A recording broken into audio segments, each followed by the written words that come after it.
action, which appears to have the opposite effect of what it's advertised to do. During the 1930s, Germany forced people to take experimental medical treatments. There was massive outrage around the world, which led to the Nuremberg Code and the United Nations Universal Declaration on Bioethics and Human Rights. Any preventative, diagnostic, or therapeutic medical intervention is only to be carried out with the prior, free, and informed consent of the person concerned, based on adequate information. The consent should, where appropriate, be expressed and may be withdrawn by the person concerned at any time and for any reason without disadvantage or prejudice. These vaccine mandates specifically violate international law and show that people have forgotten everything they learned from the 1930s. People have very good reason to be concerned. The official government vaccine adverse event database size has increased by 20 times over previous years. This is a massive increase in the number of adverse event reports and should trigger all sorts of alarm bells. But instead, this critically important information is being ignored. The way that politics is supposed to work is that politicians convince people of their point of view and get others to accept it.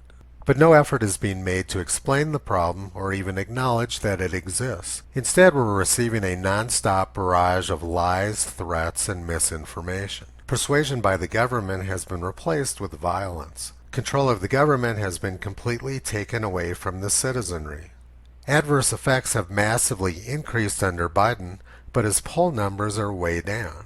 But it doesn't make any difference because he wasn't elected in the first place. He was installed in office. And our elected officials have made it clear that the will and opinion of the people doesn't make any difference, and that it won't even be acknowledged. Our country could not be better served than with this most experienced, capable hands than yours, President Biden. He's just perfect. The timing couldn't be better. And Madam Vice President, we're inspired by your work for the people as you continue to be an invaluable partner to President Biden. As soon as Biden was installed, Washington, D.C. became a military fortress. They were clearly afraid of the American people. But the reality is that this did not start with Biden. It started under the previous president. We were hiking in Sedona, Arizona on May 14th of last year, only a few weeks into the pandemic.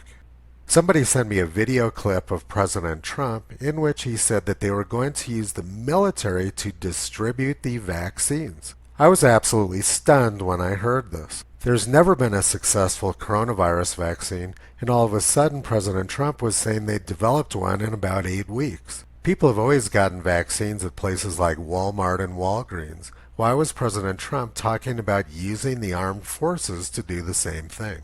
It became obvious to me at that point that this was about forcing people to take some sort of injection. But you don't have a choice. People act like you have a choice. People don't feel like going to the stadium when they might get infected. You know, it's not the government who's saying, okay, just ignore this disease. And, you know, people are deeply affected by seeing these deaths, by knowing they could be part of the transmission chain, and, you know, old people, their parents, their grandparents could be affected by this. And so you don't get to say, ignore what's going on here. There will be the ability, particularly in rich countries, to open up if things are done well over the next few months. But for the world at large, normalcy only returns when we've largely vaccinated the entire global population. And so everything about this is looking more and more like 1930s Germany, only this time the Americans aren't the good guys. The big lie has always been used by the government as a mechanism to get the public to accept very unacceptable behavior.